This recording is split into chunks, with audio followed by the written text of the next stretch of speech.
Bienvenue sur le podcast Liberté libérale. Je suis Aurélie, psychologue entrepreneur. Pendant longtemps, j'ai fait ce qu'on attendait de moi, jusqu'au jour où je me suis autorisée à sortir du cadre et à m'épanouir pleinement. Avec ce podcast, j'aimerais vous aider à créer une activité qui vous ressemble.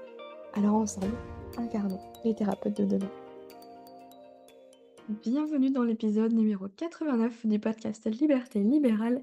Aujourd'hui, on va voir par où commencer quand on a envie de créer un programme en ligne.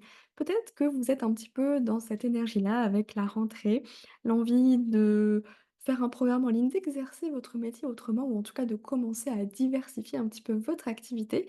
Donc, par où on commence? Parce que, effectivement, quand on se lance dans un nouveau projet, on ne sait pas trop quelles sont les étapes à suivre. Donc on ne sait pas par où commencer, qu'est-ce qui est le plus pertinent, surtout quand on a tendance à s'éparpiller un petit peu trop. Donc on va voir tout ça ensemble et avant, eh bien, sachez que vous pouvez tout à fait télécharger la checklist spéciale pour vous aider à créer votre programme en ligne. Elle est totalement gratuite, elle est dans les notes de cet épisode de podcast. N'hésitez pas à la checker, ce sera un bon complément de cet épisode. Entrons sans plus attendre dans l'étape numéro 1, si on peut dire. Par où est-ce qu'on commence quand on a envie justement de créer un programme en ligne? Je m'adresse aux thérapeutes, vous l'avez bien compris, mais si jamais vous êtes là par hasard, sachez que je vais m'adresser vraiment aux professionnels, de la santé de manière générale, toutes les personnes qui sont dans l'accompagnement et par où on commence? C'est déjà d'identifier un sujet. On va déjà partir de soi. Si vous êtes en libéral, si vous avez votre cabinet ou même si vous avez, un job, en tant que salarié dans une institution, demandez-vous quel sujet vous parle le plus? Quel sujet vous anime le plus? Parce que là, on est entre nous, donc on va pouvoir se dire les choses, des choses qu'on ne dirait pas forcément ailleurs. Il y a des patients, on va pas se mentir, qui nous ennuient, qui vont générer effectivement quelque chose, d'un petit peu lourd de notre côté en tant que thérapeute et c'est tout à fait humain, OK? L'idée, c'est pas de se juger ou de se culpabiliser par rapport à ça, mais c'est plus d'utiliser un petit peu nos ressentis comme une boussole, simplement. Donc, oui, il y a des patients qui, ouf, voilà, c'est un petit peu lourd, d'autres, qui vont être un petit peu ennuyeux, on va dire, et d'autres qui nous animent carrément. C'est un petit peu comme une série Netflix, on a hâte de voir notre patient la semaine prochaine pour le prochain épisode. Ah oui, c'est comme ça. Et votre sujet, c'est comme ça que vous allez pouvoir le choisir. Parce que c'est pas tant juste une personne ou sa personnalité, c'est aussi les sujets qu'elle va évoquer avec nous parce que, il y a forcément des choses qui nous parlent, qui nous touchent et d'autres pas du tout. On est humain, c'est comme ça. Donc, la première chose à faire, c'est déjà de déterminer un petit peu, quels sont les sujets qui nous animent, qui nous attirent. C'est le type de sujet sur lesquels on pourrait parler pendant des heures. Vous savez, quand on est un petit peu fatigué en fin de soirée et que finalement il suffit juste qu'une personne vienne nous poser une question ou vienne amener un sujet sur la table pour que tout de suite ça repart, et c'est là. C'est là que vous allez pouvoir déterminer justement ce fameux bon sujet. Et c'est aussi hyper intéressant de choisir, la thématique de son programme en ligne de cette manière-là, parce que souvent, il y a la peur aussi de se lancer dans un nouveau projet, de ne pas réussir à le tenir à long terme, d'abandonner en cours de route, bref, d'investir du temps, de l'argent pour peut-être pas de retour sur investissement derrière. Donc du coup, une bonne manière de s'assurer qu'on va pas abandonner ce projet en cours de route, c'est de s'assurer en fait que ce projet il est tellement solide qu'il est impossible pour nous de le lâcher. Et cette fameuse question va peut-être vous aider encore davantage. C'est que si c'était pas une question d'argent, mais qu'est-ce que vous feriez? L'idée, c'est pas de choisir un sujet, de programme en ligne le plus, comment on appelle ça? Le pas le plus gratifiant, le plus, bref, celui qui va ramener le plus «d'argent» entre guillemets, mais c'est celui qui vous anime le plus parce que c'est ça qui va vous permettre de tenir dans la durée pour communiquer sur ce sujet, pour avoir envie de travailler avec vos clients, même si ce n'est plus en consultation. Parce que vous allez le voir, c'est un travail de toute une vie, créer un programme en ligne. C'est pas juste une fois et c'est terminé en réalité. Donc partez de votre expérience justement avec vos patients au cabinet.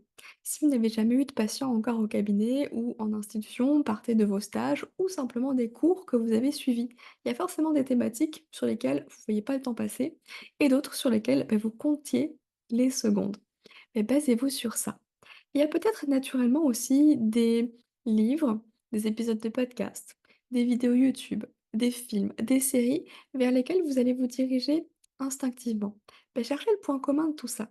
Il y a peut-être un point commun qui est évident, peut-être un peu moins, ça va demander un peu plus de réflexion, mais ça vous amènera à trouver finalement ce qui vous plaît le plus, ce qui vous anime le plus, ce fameux sujet que vous adorez, sur lequel vous pourriez parler pendant des heures.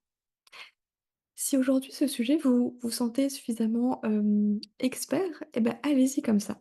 Si vous sentez que vous avez besoin de vous former davantage, bah, prenez le temps de lire, de faire des formations, de compléter un petit peu votre bagage, «théorique» entre guillemets, pour vous permettre de vous sentir confiant, confiante dans la création de ce programme et d'avoir réellement quelque chose à apporter, bah, à vos futurs clients. Ensuite, la deuxième étape, ça va être de proposer votre programme, donc votre sujet, votre thématique, à votre manière.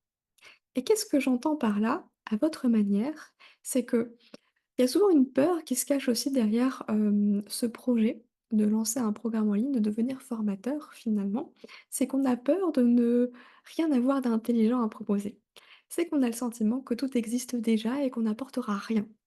Qu'est-ce qu'on a de plus à apporter? Maintenant, tout est disponible sur internet et gratuitement en plus. Mais j'ai envie de vous dire que ce qui rendra votre formation différente d'une même formation de quelqu'un d'autre, c'est la forme et non le fond. Parce que la connaissance, elle n'appartient à personne. Je vais vous répéter cette phrase que j'ai entendue de la part de Laurent Gounel. Je ne sais plus si je vous l'ai déjà transmise dans un épisode de podcast, mais elle est hyper importante et je trouve que c'est vraiment, ça débloque beaucoup de choses. La connaissance n'appartient à personne. Ça veut dire que, bien sûr, que 2 personnes qui pourraient créer un programme en ligne sur un même sujet vont peut-être apporter les mêmes, thématiques, les mêmes problématiques de fond. Par contre, là où ça va être complètement différent, c'est dans la manière de transmettre, c'est du coup dans la forme. Alors on peut partir de la forme très basique au basique, que ça peut être des vidéos, des audios, je sais pas, du papier, des cartes, des exercices, qu'importe. Mais au-delà de la forme, en tant que telle, comme on l'entend, ça va être votre manière de transmettre. Ça veut dire que votre personnalité, elle va jouer. Votre pédagogie, elle va jouer. Votre expérience, elle va jouer. Votre histoire va jouer aussi dans tout ça. Donc prenez en compte vos forces dans votre globalité. Peut-être que votre force à vous, c'est d'être dans la bienveillance, d'accueillir, tout ce qu'il y a à accueillir, de faire en sorte de toujours déculpabiliser. Ou alors à l'inverse, peut-être que votre force à vous, c'est justement de donner un coup de pied dans la fourmilière pour que enfin, ça y est, on y va. Et en réalité, on a besoin des 2. Ça veut dire que une même formation, avec 2 formateurs différents, c'est l'opportunité à nos patients, à nos clients, bah, de choisir ce qui leur convient le mieux. Donc restez vous-même, n'essayez pas d'être quelqu'un d'autre et surtout n'essayez pas d'être professionnel en portant un blazer dans votre vidéo et en parlant de manière très théorique, très basico-basique sans, enfin de manière robotisée. Juste souvenez-vous de vos cours à la fac, c'était ennuyant, chiant à mourir. Donc n'hésitez pas à mettre, bah, justement votre touche à vous. Peut-être que votre touche à vous, c'est de parler avec des métaphores. Peut-être que votre touche à vous, c'est toujours de faire des points de comparaison avec des films ou des séries.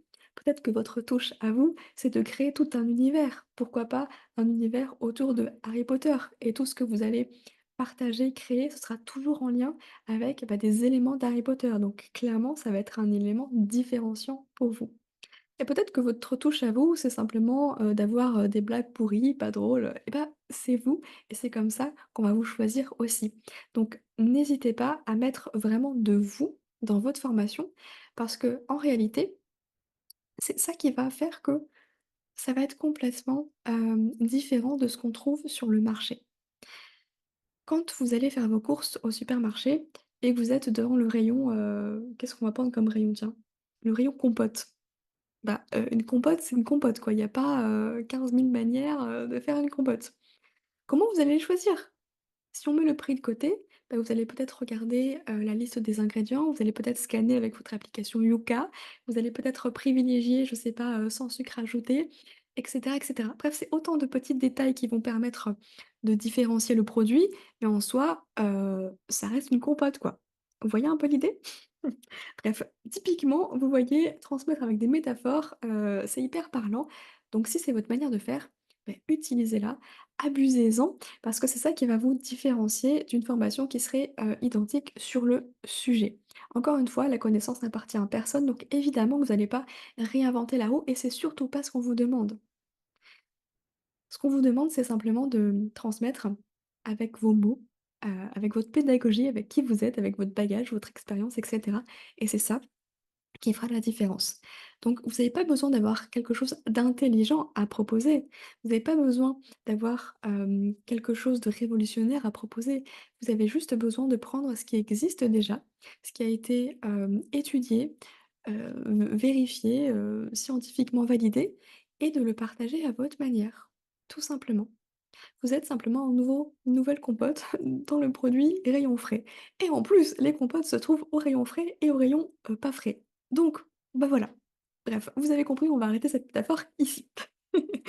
Et puis ensuite, la troisième chose que je voulais vous partager pour vous permettre, de savoir un petit peu par où commencer, une fois que vous avez identifié le sujet, une fois que vous avez compris, que c'est à votre manière que vous allez transmettre les choses. L'idée, c'est de faire des tests encore, encore, encore et encore. C'est pour ça que je vous disais en introduction que en réalité, créer un programme en ligne, c'est pas juste: «Bah, je le crée une fois et ça y est, c'est fini, j'ai plus à m'en occuper». En réalité, ça va être un travail de toute une vie parce que vous allez pouvoir réajuster en fonction des retours que vous font vos clients, en fonction des questions qu'on vous pose régulièrement. Tout ça, c'est autant de petites choses qu'on ne peut pas anticiper au début. Donc forcément, on va simplement faire des ajouts, des modifications, des améliorations. C'est pour ça d'ailleurs que dans l'école Liberté Libérale, c'est un accès qui est à vie parce que, ça me permet aussi de pouvoir toujours, évoluer, pour vous proposer le meilleur, et que ce soit à jour, hein, au final. Donc c'est ce que je vous encourage à faire aussi, mais après voilà, chacun fait ce qu'il veut. Donc créer un programme en ligne, c'est vraiment, penser à une amélioration continue, donc c'est aussi d'avoir des échanges régulièrement avec vos clients pour voir si, si tout ce que vous avez transmis a bien été compris, s'il y a besoin de plus de précision, d'expliquer autrement, s'il y a besoin, d'approfondir un sujet ou à l'inverse d'enlever peut-être des sujets parce que l'erreur qu'on peut faire au début, c'est de vouloir en mettre trop, de vouloir mettre toutes nos connaissances. Mais là, encore une fois, on n'est pas face à des étudiants, en psycho qui ont besoin d'apprendre, la théorie, de A à Z sur, un sujet, OK? On est vraiment comme au cabinet face à des patients, donc à nos clients, même si on n'est pas en face à face directement. On va pas les bassiner avec la théorie, on s'en fiche. On va juste leur donner les éléments essentiels pour qu'ils puissent comprendre et s'approprier, les concepts pour ensuite, aller mieux. La seule chose que vos clients veulent, c'est aller mieux. Donc gardez ça en tête, ils veulent un raccourci, vous, vous êtes l'autoroute, donc on va pas, leur, expliquer, l'histoire, de la psychologie. OK? Donc du coup, c'est un peu comme quand on apprend à conduire. Quand on apprend à conduire, au début, on est focus sur les pédales. OK, on a bien accélérateur, frein, embrayage. Voilà, on a vraiment ça en tête, on va se focus là-dessus. Ensuite, on va se focus un peu sur les rétros, on va penser à chaque fois qu'on entre dans la voiture, faire les réglages, le siège, le volant, les rétros, la ceinture, bim! Une fois que ça c'est bon, c'est intégré, c'est dans notre fameuse mémoire procédurale, on n'a plus besoin d'y penser, c'est automatique. Donc ensuite, on va penser, aux vitesses. Au début, on regarde un petit peu, OK, donc là c'est la première, là c'est la deuxième, là c'est la troisième. Après, on n'a même plus besoin de regarder. On n'a même plus besoin de regarder à quelle vitesse on roule pour savoir quand est-ce qu'on passe la vitesse. On a juste besoin d'entendre le bruit du moteur pour savoir que là, bah, il faut passer la prochaine. Et pour votre programme, c'est un peu pareil, vous allez y aller, au fur et à mesure et c'est comme ça que vous allez pouvoir justement, hem, finir, rentabiliser votre programme. Parce que la peur, c'est de ne pas finir son programme correctement et de le rentabiliser. Mais sachez que en général, la première fois qu'on va le mettre en ligne, qu'on va faire un lancement, bah, c'est pas, délirant si on a zéro vente. Bah, on a besoin de réitérer, encore, encore et encore. Ça veut dire que c'est votre persévérance qui va faire la différence, qui va faire que votre projet, que votre programme, il va changer la vie des gens que vous visez, qui va vous apporter justement cette sécurité financière, ce temps, que vous aspirez, auquel vous aspirez tant, cette liberté dont vous avez besoin. Et la persévérance, bah, du coup, elle va pouvoir tenir dans le temps si vous avez fait à l'étape 1, bah, choisir le bon sujet, celui qui vous anime vous et pas, celui qui serait le plus rentable. Voyez un petit peu l'idée? Bref, vous avez compris un petit peu, je vais récapituler un peu tout ça. Par où commencer quand on a envie de créer un programme en ligne, mais qu'on n'y connaît rien, qu'on s'éparpille un peu partout? Bah, la première chose, c'est d'identifier le bon sujet en partant de soi. La deuxième chose, c'est de le proposer à votre manière. Donc là, ça va être d'identifier justement vos points forts, vos forces pour axer là-dessus. Et la troisième chose, bah, ça va être de faire des tests encore et encore pour améliorer encore et encore, pour vendre enfin de plus en plus, finalement.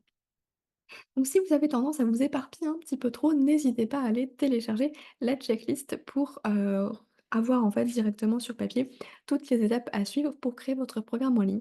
Cette checklist, elle est totalement gratuite. Je vous mets le lien directement là dans la description de cet épisode de podcast pour que voilà, vous puissiez vous appuyer un petit peu sur cette trame et commencer à réfléchir peu à peu, à ce fameux projet qui vous tente depuis si longtemps. Peut-être que si vous m'écoutez, justement aujourd'hui, à cette rentrée 2024, vous avez envie enfin de vous lancer dans ce projet. Donc petit conseil supplémentaire, prenez-le au sérieux ce projet. Ça veut dire quoi? Ça veut dire prenez votre agenda et bloquez un temps dédié à ce projet. Parce que quand on se dit: «Bah, je le ferai quand j'aurai le temps», c'est un petit peu comme le sport, vous voyez? Bah, finalement, c'est toujours ça qui saute parce qu'il y a toujours des imprévus, des choses qui se calent et cetera. Donc prenez ce sujet, ce projet au sérieux et bloquez du temps dans votre agenda pour vraiment y consacrer et avancer. Même si vous avancez sur un an, et ben, au moins vous aurez avancé. Parce que si vous écoutez ça de nouveau dans un an, peut-être que vous en serez au même point parce que vous vous êtes dit: «Bah, je le ferai quand j'aurai le temps». Et si vous avez un cabinet qui est bien rempli, alors c'est super, hein, mais c'est pas nécessairement ce que vous avez envie pour l'avenir. Donc bah, forcément, il va falloir vous dégager du temps pour réussir à rééquilibrer les choses. Bref, je vous dis ça et je vous dis à la semaine prochaine. Méditez bien sur tout ça. N'hésitez pas à me faire un petit retour, comme d'habitude sur les réseaux, sur, YouTube si vous écoutez le podcast sur YouTube. Moi je vous dis à très bientôt, à la semaine prochaine, prenez soin de vous. À très vite. Si vous avez aimé l'épisode, n'hésitez pas à le noter sur votre plateforme d'écoute et partagez-le à un ou une collègue qui a besoin d'entendre ce message. Nous sommes bien plus à vouloir exercer notre métier autrement, mais la peur nous empêche de le faire vraiment. Alors j'espère que ce podcast sera votre safe place. Prenez soin de vous.